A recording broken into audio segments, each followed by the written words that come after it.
Mirá lo que son esas camperas. Sí. Me encantan. Están muy buenas, Hoy nos están visitando Héctor Sánchez, el Pipi Sánchez. Son héroes de Malvinas, pilotos de Malvinas, de la elogiadísima Fuerza Aérea de Argentina. ¿Cómo andás, Pipi? ¿Qué haces? ¿Bien? Muy bien, muchas gracias por invitarnos y dejarnos contar. Eras primer teniente en aquel momento. Y está Luis el Tucu Cervera. ¿Cómo te va, Luis? ¿Qué tal, Macu? Buen día. ¿Cómo andás? Muy ¿Bien? ¿Estás muy con bien. tu hijo? Excelente. Sí, ¿Cuántos hijos tenés? Me acompaña mi hijo. 3. 3. ¿Y vos, Pipi? 3 también, 3. todos grandes ya, armados. ¿Viven acá en Buenos Aires ustedes? Yo en Capital, en Belgrano. ¿Pero sí. sos de dónde? San Nicolás. De San Nicolás. San Nicolás, ciudad Somisa. histórica. Mirá vos. Somisa la vi funcionando a full y vi lo que tenemos ahora, ¿no? Las dos caras de la moneda también.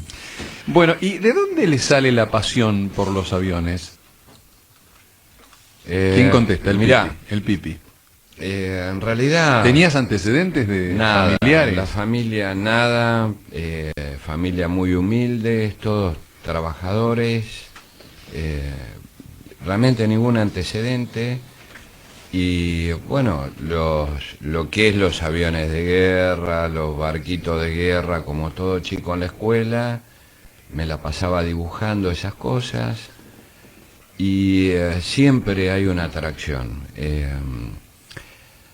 En realidad nunca lo había definido, me gustaba y hubo un momento cuando estaba en tercer año de la secundaria que había opción en ese momento, siendo más joven, poder incorporarte.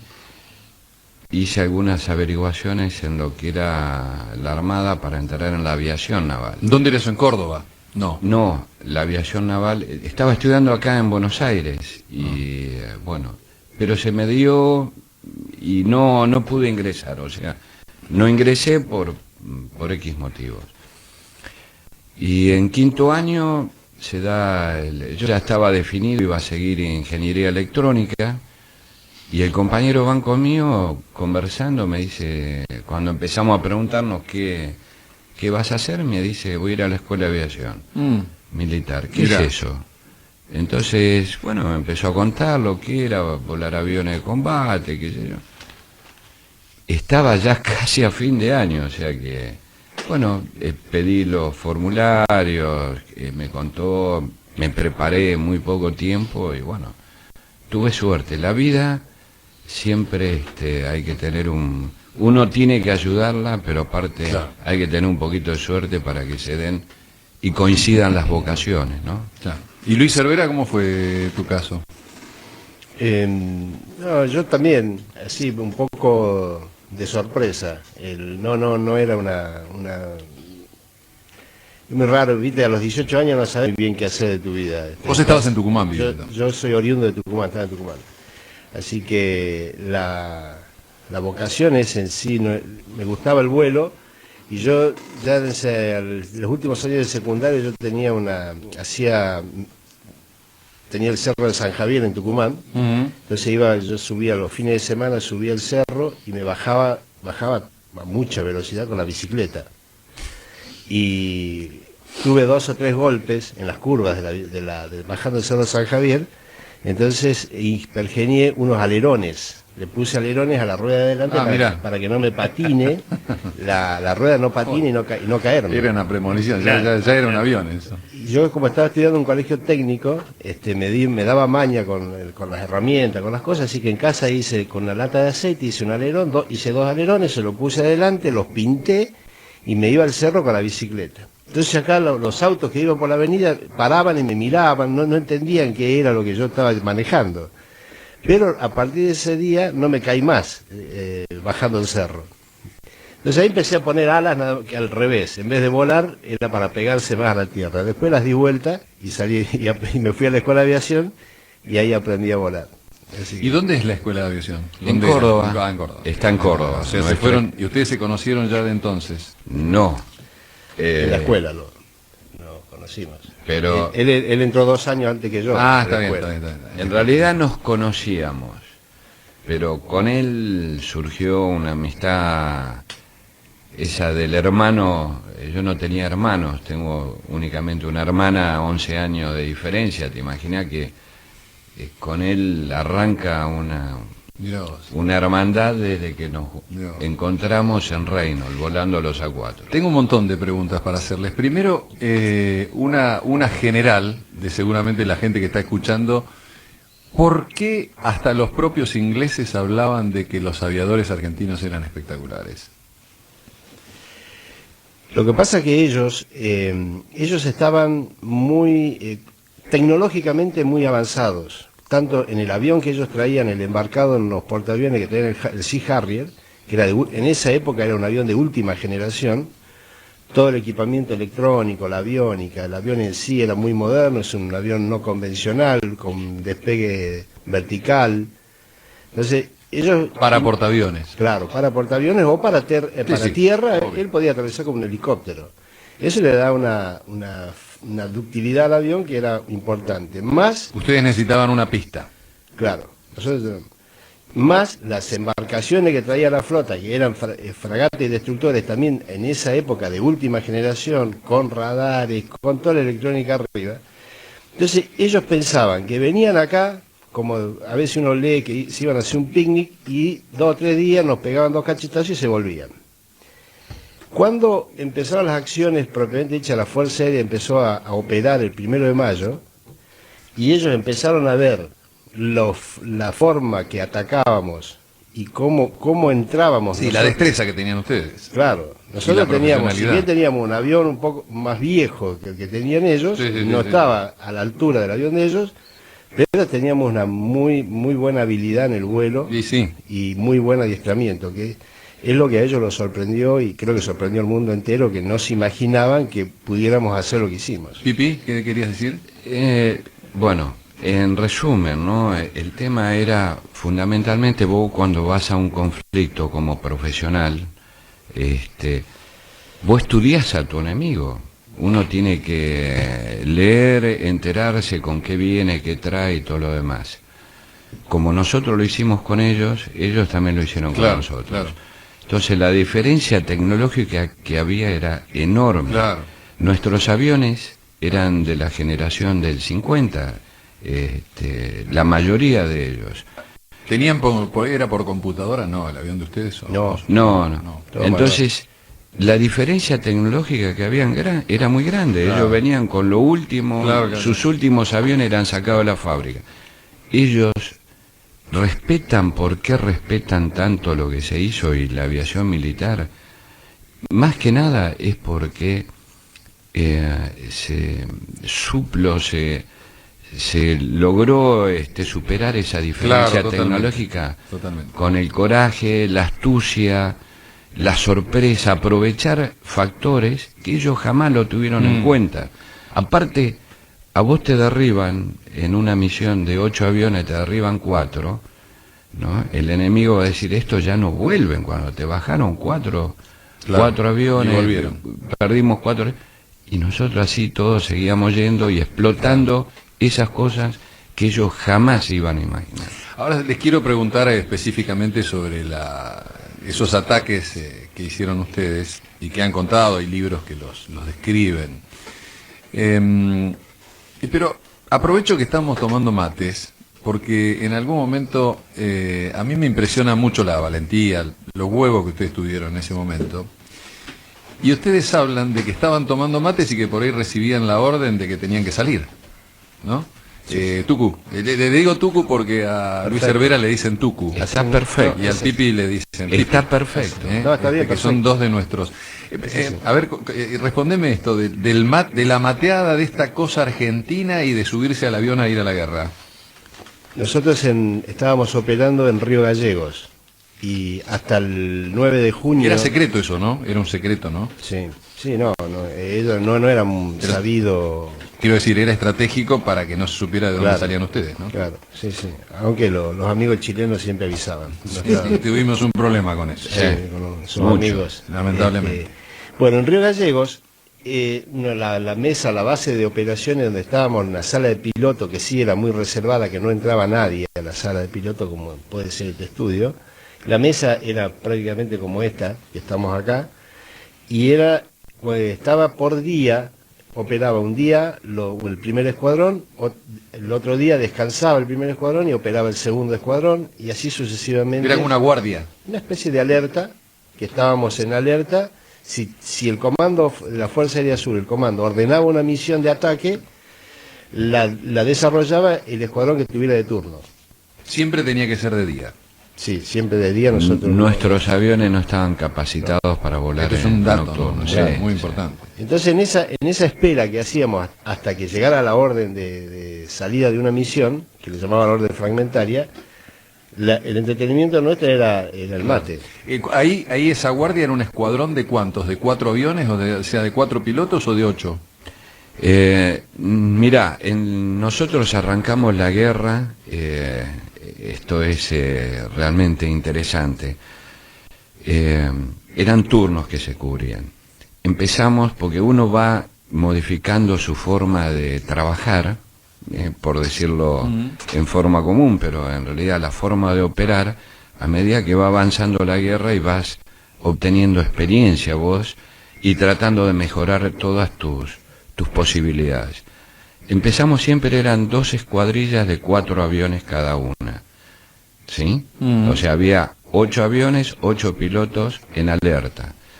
Empezamos haciéndolo por horario, o sea, desde que llegábamos a la base hasta que era aproximadamente a la 1, ahí hacían el reemplazo, Claro. otras 2 escuadrillas, porque, o sea, como no teníamos mucha información, los blancos eran de oportunidad y eran el momento que nos daban la orden, había que salir de inmediato. Así arrancamos, pero después, bueno, empezamos a perder compañeros, Claro. nos empezó a faltar personal. Lo otro que se daba es que a veces salía salían estas escuadrillas, era una misión, y hay veces que vos no encontrabas el blanco, entonces volvías y eran reemplazados. ¿Qué pasamos? Dijimos, es injusto. O sea, Claro. cambiamos a que vos no eras reemplazado en tu turno hasta que no encontrabas un blanco o el enemigo que Ah, te está bien, tiraran, está bien. que te tiraran, sobrevivieras y ahí pasabas de nuevo al fondo y eras reemplazado. Así lo fuimos cambiando la forma de trabajar, ¿no? Interesante. ¿Y cómo fue la experiencia de guerra de ustedes? ¿Fue un solo ataque, ese que cuentan, el que salen detrás de aquella especie de, no sé, Es decir, como relataba recién Pipi, dependía, iba rotando la alerta, Sí.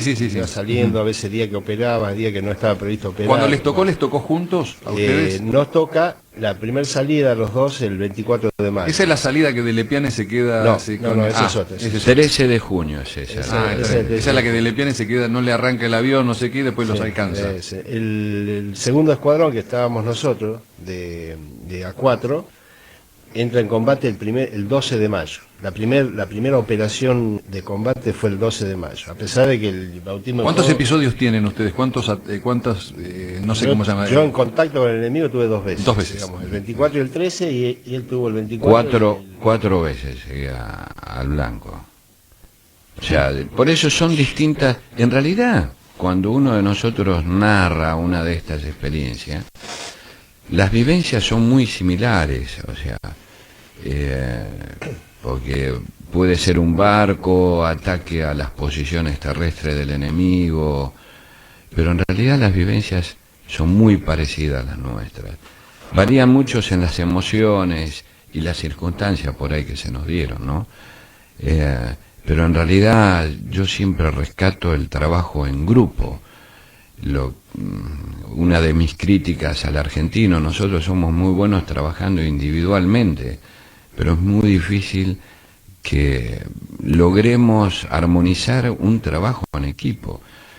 La Fuerza Aérea a nosotros nos educó y nos preparó y nos formó para trabajar en grupo.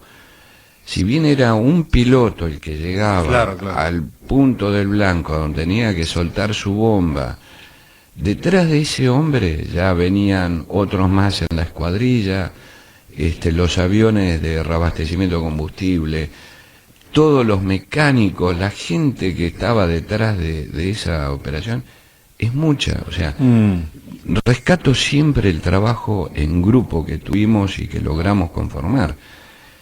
Y te digo más, o sea, entraban nuestras escuadrillas y en el lapso de no más de 5 minutos tenías otras escuadrillas de aviones que estaban atacando sobre la misma zona. O sea, muy bien organizado, concretado, trabajo en equipo. Después me cuentan cómo es reabastecer combustible en el aire con el cisterna ese que tenían, que le salvó la vida de Lepiane, por ejemplo, y a todos ustedes también, porque o sea, no hubiera sido estratégico eso. Digamos, ¿a qué velocidad se va cuando te, no sé, digo, está suspendido? ¿Cómo es eso? ¿Cómo se carga ese combustible? Bueno, 220 nudos. ¿Cuánto es 220 nudos? Se emparentaba. Nosotros veníamos, el Hércules daban, cuando se salía la misión, la última información que teníamos era la posición, las coordenadas donde iba a estar el Hércules y el avión. ¿Cuánto pasaba el vuelo ustedes desde que partían hasta que se encontraban con el Hércules? ¿4 horas? No, perdón. ¿A Malvinas cuánto hay? ¿Una hora y media? De vuelo. Sí. Una hora media de ida, hora una más hora o de menos. vuelta y ponerle media hora entre el abastecimiento, ataque, todo 2 horas y media. Venía con motores a full, media hora, 800 Nosotros kilómetros. estábamos ¿no? media hora más o menos, despegábamos de la base de Gallegos y a media hora de vuelo ya íbamos a la posición del abastecedor siempre, a la ida. Es decir, nosotros despegábamos, consumíamos combustible, el interno del tanque interno del avión, llegábamos al Hércules, acoplábamos, reabastecíamos todos los aviones a full de combustible y ahí procedíamos al ataque. ¿Ahí a cuánto bajaban la velocidad más o menos? Nosotros 220 nudos son más o menos 400 kilómetros por hora. Lo que uno va a decir parece mucho, pero digamos el Hércules también está a esa velocidad. Entonces nosotros vos tenés que venir, acercarte a la posición del Hércules, emparentar la velocidad, ponerte igual, formar uno al lado del otro, es decir, se estabiliza la posición, el caza que viene, nosotros nos estabilizamos al lado del Hércules. El Hércules mantiene un circuito que se le llamaba hipódromo, es decir, son 2 minutos de vuelo recto, 2 minutos de viraje, 2 minutos de vuelo recto, así. Entonces el Hércules siempre está haciendo ese circuito. Entonces los cazas se mueven alrededor del Hércules, se estabilizan, igualan velocidad, y ahí uno tiene la canasta moviéndose delante nuestro, porque va por flujo de aire, se mantiene la canasta, y nosotros teníamos en la punta de nuestro avión la lanza. Y eso es a mano, porque vos tenés que con el comando, vos posicionar la lanza en el eje de la canasta. Y con acelerador, acelerás hasta que la lanza choca la canasta y engrana por presión, se acopla. Como por imán, una cosa así, ¿no?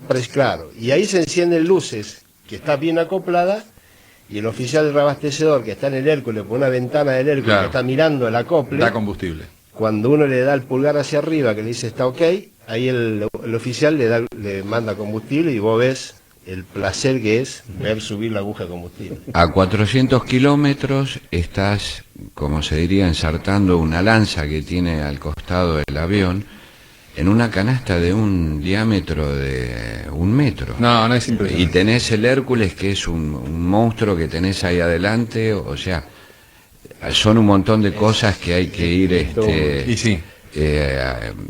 ajustando para que no ocurra nada complicado. Yo he visto ¿no? Es muy divertido. Claro, una cosa es el adiestramiento, cuando vos empezás a practicar el acople, que por ahí pasás de largo, no le embocás a la canasta, entonces uno pega la canasta en el parabrisas. Hay anécdotas miles de los reabastecimientos que uno... Y sí, porque es una maniobra muy difícil. Hasta que uno empieza a tomar la práctica, claro. cómo se hace, ¿no? Claro. Pero en la guerra, ¿qué es lo que pasó? Yo vi los acoples más espectaculares que pude ver en mi vida, porque eran así, era arrimar y acoplar. Y acoplar, qué bueno, ¿eh? Se ve que estaban preparados para eso y tenían el temple. La desesperación aparte, porque vos venías sin combustible. Tenía que ser rápido. Y había que acoplar. Qué bárbaro. Bueno, tenemos una tanda, espérennos un poquito, después vienen las noticias, por favor. Estamos hablando con Héctor el Pipi Sánchez y Luis el Tucu Cervera. En aquel momento Pipi Sánchez era primer teniente era Luis Cervera, nos están acompañando hoy, está el hijo de Cervera también. Vinieron a contarnos un poco de aquellas proezas que hicieron estos héroes de Malvinas.